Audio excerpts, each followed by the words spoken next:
Salam satu hobi buat teman-teman sahabat Reza Ornamental Fish di mana aja berada. Uh, Cukup lama lagi nih Om. Selain arwana di video konten sebelumnya nggak buat konten tentang ikan diskus. Ini kebetulan habis bersih-bersih akuarium. Itu udah bersih semua Om. Jadi sambil menunggu mata kantuk. Jadi buat ajang cerita aja sih di ikan diskusnya. Jadi mewarnai channel Reza Ornamental Fish, warna-warni beraneka ragam ikan hias.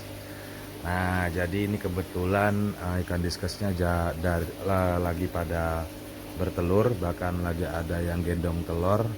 Nah, di sini bahas tuntas, jelas waktunya habis.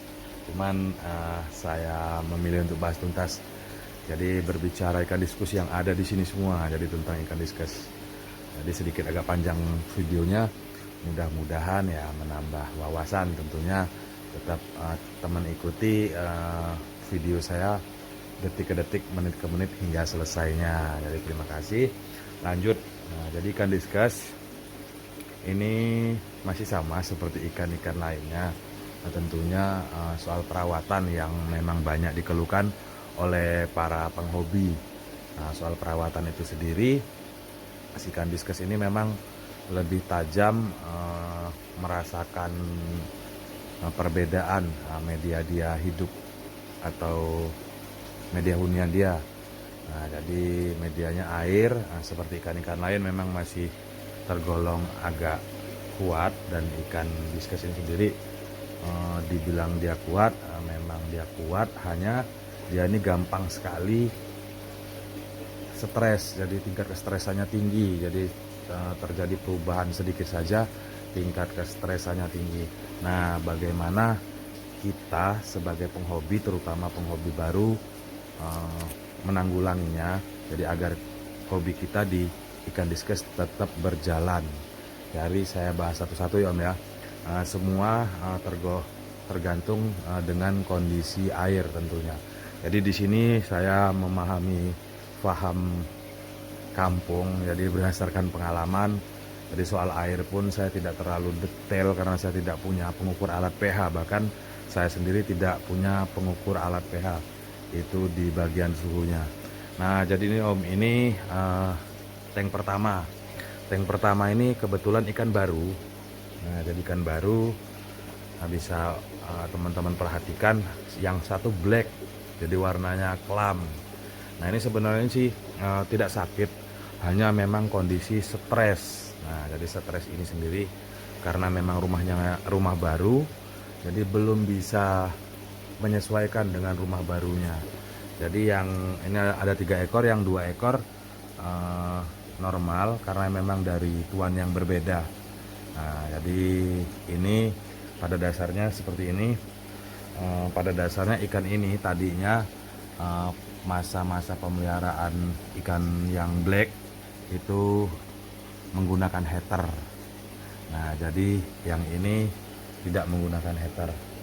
Nah, jadi di sini karena memang ikan media akuarium saya hanya cukup segitu, dan satu akuarium jika saya isi hanya satu ikan saja agak sedikit kerepotan dan terbebani lah. Nah, jadi hanya di sini saya akan mengembalikan lagi agar si ikan ini kembali ke seperti teman-temannya, jadi menyesuaikan suhu air di sini sesuai teman-temannya.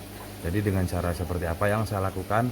Yang pertama, awal memang treatment heater dulu. Nah, jadi sambil berjalan heater saya kurangi, dan hingga saat ini kurang lebih baru 3 hari di rumah ini, 3-4 hari kurang lebih. Nah, jadi jangan khawatir buat teman-teman semua yang mengalami hal seperti ini. Hanya memang teman-teman sebelum bertanya, sebelum membeli, ditanyakan dahulu kepada pembelinya si ikan diskus ini pakai heater atau tidak sebelumnya. Dan untuk perawatan air semua disiapkan sedetail mungkin untuk ikan diskusnya. Jadi biasa kita endapkan 3-4 hari. Kalau saya khusus untuk ikan diskus saya gunakan tank yang berbeda. untuk penampungan. Jadi 3-4 hari saya endapkan juga, 3-4 hari tetap dengan aerasi dan obat air garam yang sudah saya siapkan. Nah, seperti video saya sebelumnya, saya udah buat cara pembuatan videonya. Jadi berlanjut ke diskus yang satu ini. Ini satu pair. Jadi mungkin teman-teman di rumah ada yang mengalami ikannya selalu memakan telurnya. Jadi ikannya selalu memakan telurnya seperti itu. Pada dasarnya sih ikan yang memakan telurnya ini tergolong ikan yang memang dari kecil selalu hobi dengan kesepian, jadi kesunyian. Jadi setiap siapapun yang berusaha mendekati beliau seolah menjadi ancaman buat beliau. Nah ini kebetulan ada 2 pair, ini kebetulan sama. Nah jadi saya coba untuk uji coba terlebih dahulu untuk media telurnya. Ini saya biasanya pakai pipa seperti ini. Nah ini saya buat segitiga, jadi saat dia bertelur dia menghadap ke sana. Nah seperti ini juga. Dan masukkan lagi buat teman-teman yang ingin ngebreed itu tank yang efektifnya seperti ini, kurang lebih ukuran 40, musuh 40. Nah seperti ini teman-teman ya. Ini enggak nyampe 40 cm, hanya cukup untuk dia ngebreed. Terus yang kedua tentang 2 pair ini, mungkin jika teman-teman di rumah mengalami ikan diskusnya baru menetas terus bertelur lagi, jadi belum dia ngurus anaknya udah bertelur lagi, itu berarti si betina itu masih doyan bertelur. Jadi ikuti saja, tetap rawat. Nah, pada dasarnya pembelajaran buat si betinanya itu sendiri untuk merawat bakalan anak-anaknya sendiri. Terus jika memang hal-hal yang seperti ini berjalan terus, jadi setiap kita ngebreed anak nggak selalu jadi, itu pun udah ngerasa capek. Jadi mungkin kita bisa mix untuk indukannya. Jadi kita oper alih indukan bisa di ikan yang lainnya. Terus bisa teman-teman perhatikan, ini saya nggak pakai pompa dan ini juga nggak pakai pompa. Nah, jadi di sini tetap kita menggunakan biofoam. Jadi fungsinya sebagai membantu menyaring atau menarik kotor-kotoran yang dihasilkan oleh ikan diskus. Untuk pergantiannya hampir sama yang saya lakukan. Saya pergantian akuarium ikan diskus ini kurang lebih 1 minggu. Jadi sesuai dengan kondisi air itu sendiri. Nah terus berlanjut lagi ke baby. Nah ini baby. Ini kebetulan sebagian baby dari produksi sendiri, sebagian baby dari ngambil. Ini 2 in up. Jadi untuk baby ini sendiri banyak sekali teman-teman kita satu hobi atau penghobi baru yang ngerasa lelah, ngerasa capek memelihara baby diskusnya. Jadi kali ini izinkan sedikit panjang lebar, mudah-mudahan semua terjawabkan. Jadi pada dasarnya pemeliharaan ikan diskus ini yang terpenting itu adalah kondisi air. Kondisi air itu yang stabil. Nah, di sini untuk ukuran babynya saya tetap menggunakan heater. Nah, jadi bisa teman-teman, heater memang benar-benar tercelup full ke dalam air, dan pemberian pakan yang jangan terlalu berlebih. Jadi yang penting dia merasa sedikit kenyang sudah. Dan setiap perawatan air, pembersihan air itu saya lakukan 3-4 hari untuk pembersihannya. Dan untuk jika teman-teman ingin berikan pompa, jadi di sini memang saya anjurkan untuk membeli pompa yang model seperti ini, bukan pompa yang scramble.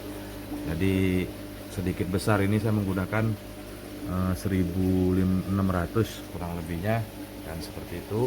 Dan mungkin untuk teman-teman menyingkat video, mungkin untuk teman-teman yang ingin bertanya detail, butuh saran, butuh masukan, mungkin saya bisa membantu, bisa isi di kolom komentar. Nah jadi ini yang selanjutnya untuk yang tadi gendong telur. Nah jadi gendong telur ini udah beberapa kali lulus. Nah jadi ini posisi lagi gendong telur, kurang lebih umur 4 sampai 5 hari lah anaknya, masih sebesar lidi-lidi ini dan ini. Nah, jadi sahabat satu-satu. Nah yang ini karena memang dia lebih dulu untuk pembesaran anak, jadi mulai dia menetas ini lebih dulu, jadi sedikit agak telat kemarin pergantian air. Nah untuk tips perawatan babynya itu sangat sungguh harus berhati-hati. Jadi saya biasanya sampai dia bertelur itu saya maksimalkan untuk biofoamnya, dan pompa saya matikan karena memang jika pompa saya hidupkan otomatis anak dari ikan diskus ini bakal tersedot dan langsung mati. Nah jadi itu penampakan anak-anaknya agak sedikit. Nah itu bisa teman-teman perhatikan di indukan ini, indukan jantan ini. Nah jadi karena memang kemarin sedikit terlupakan untuk ganti air, jadi sebelum telur ini menetas saya agak lupa ganti air, jadi labas. Nah jadi di sini solusinya saya gunakan biofoam double. Jadi memang sekedar membantu menarik kotoran ekstra pada si akuarium ini. Nah untuk pergantian air ini sendiri buat teman-teman di rumah ya harus hati-hati, karena memang untuk usia baby itu saya pastikan jika teman-teman ganti air tidak sesuai dengan kandungannya itu bisa menyebabkan kematian. Sebenarnya saya sudah perlu alat untuk pengukur pH untuk pengembangbiakan ikan diskusnya dan untuk lebih hasil lebih banyaknya. Hanya memang lebih tergugah untuk mengupas tuntas pada intinya pemeliharaan ikan diskus ini. Dari pengalaman saya sebelumnya, saya mengganti air di sini itu sampai memang benar-benar anaknya sudah bisa saya beri makan tangga, sudah bisa saya beri makan tambahan, dan si induk ini langsung saya angkat, baru saya kurangi perlahan. Itu biasanya saya seperti itu. Dan yang selanjutnya ini sebenarnya tipe LSS. Jadi baru saya pindah ke tank ini tiba-tiba bertelur, jadi dia bercampur, dia kurang terima dengan suasananya yang baru dan dia posisi bertelur. Nah itu anak-anaknya pada nempel di paralon, simpel-simpel aja saya. Jadi memang badannya juga sedikit gosong. Jadi di sini memang saya agak sedikit bingung mau tak beri obat dahulu atau mau saya ini kan dulu. Hanya tetap saya perhatikan kondisi indukan dan porsi makan si ikan indukan seperti biasanya. Nah ini juga sama, saya beri 2 biofoam guna menjaga menyaring kotoran-kotoran yang di bawah. Nah untuk yang posisi lagi bertelur, rajin-rajin aja Om untuk nyepon, jadi disepon pelan-pelan seperti itu. Nah sekedar membahas tentang ikan diskusnya, jadi membuka penyambungan silaturahmi saya kembali kepada para penghobi, terutama penghobi barunya. Jadi sedikit panjang lebar, mudah-mudahan ada sedikit tips atau manfaat yang bisa teman-teman terima. Mungkin teman-teman bisa isi kolom komentar. Mungkin untuk para penghobi diskusnya yang tidak sempat saya bahas, bisa teman-teman isi di kolom komentar dan sebisa saya nanti akan saya bantu. Jadi tujuan saya di sini yang sebelumnya itu memang ajang silaturahmi, yang keduanya soal ikan diskus.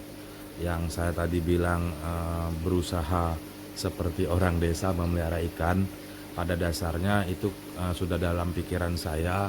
Sebenarnya sih saya udah pengen punya alat pengukur pH, hanya memang saya sendiri masih terus berusaha gitu loh. Jadi skala kita pemelihara di rumah, skala rumah tangga, nggak mungkin semua para penghobi teman-teman sahabat saya harus memiliki pH pengukur pH semua.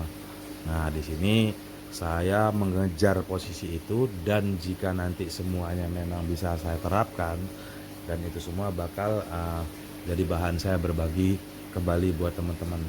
Jadi saya di sini mengembangkan hobi, penyaluran hobi, setiap uh, tujuan-tujuan saya selama ini saya selalu menentang, terkadang seperti itu. Jadi kadang seperti ikan diskus, udah beberapa kali bertelur selalu gagal, selalu gagal, selalu gagal. Jadi pada dasarnya saya mengorbankan itu semua untuk menggali ilmu di dalam pemeliharaan ikan diskus. Nah, jadi untuk hasil maksimal juga sampai saat ini di farm diskus yang saya miliki ini belum bisa maksimal karena memang kendala di itu. Jadi hanya tetap nggak pernah putus semangat di ikan diskusnya, dan hingga sampai saat ini masih terus mencoba dan tetap berjalan lebih baik dari sebelumnya. Dan buat teman-teman semua, sekali lagi saya tanyakan, saya boleh kan bebas bertanya di kolom komentar yang tidak bisa saya sebutkan. Mungkin ke depan saya bisa membuat menambah inspirasi saya pribadi, membuat video tentang ikan-ikan diskusnya. Sekedar ajang silaturahmi. Salam dari saya pribadi, terima kasih. Selamat malam, selamat beristirahat. Mudah-mudahan hari esok lebih indah dari sebelumnya. Jadi tetap diberi kesehatan semua buat teman-teman yang menonton maupun tidak menonton. Jadi saya ucapkan selamat malam, salam satu hobi, salam Reza Ornamental Fish.